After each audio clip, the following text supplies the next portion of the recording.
Ne-am cunoscut iubire întâmplător și acum știi ce el ador.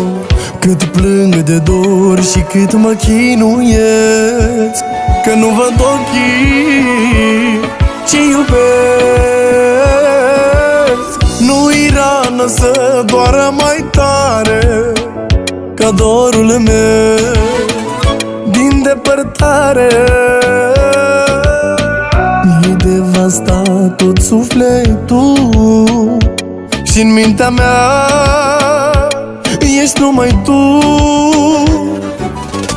Eu strig numele tău și plâng, iau perna în brațe și o strâng.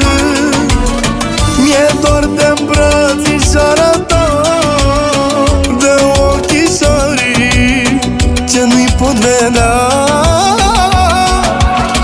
Mă torturează dorul tău și mi-e din ce în ce mai greu. Absența ta m-a devastat, iar dorul tău m-a terminat.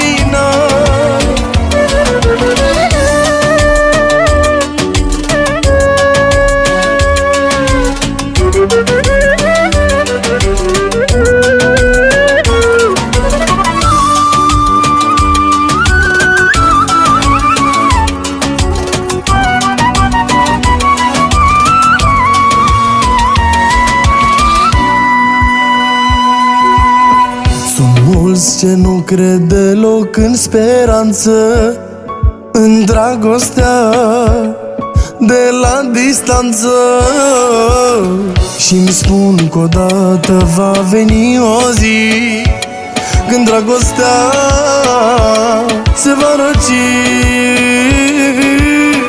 Nu afle cu urechea la nimeni, te port în suflet pretutindeni, indiferent de bariere. Iubirea mea n-are frontiere. Eu strig numele tău și plâng, iau perna în brațe și o strâng. Mi-e dor de îmbrățișarea ta, pot vedea. Mă torturează dorul tău și mi-e din ce în ce mai greu.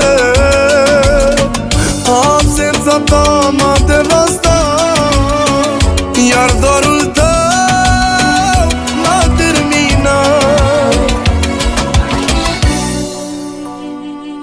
Când două inimi curate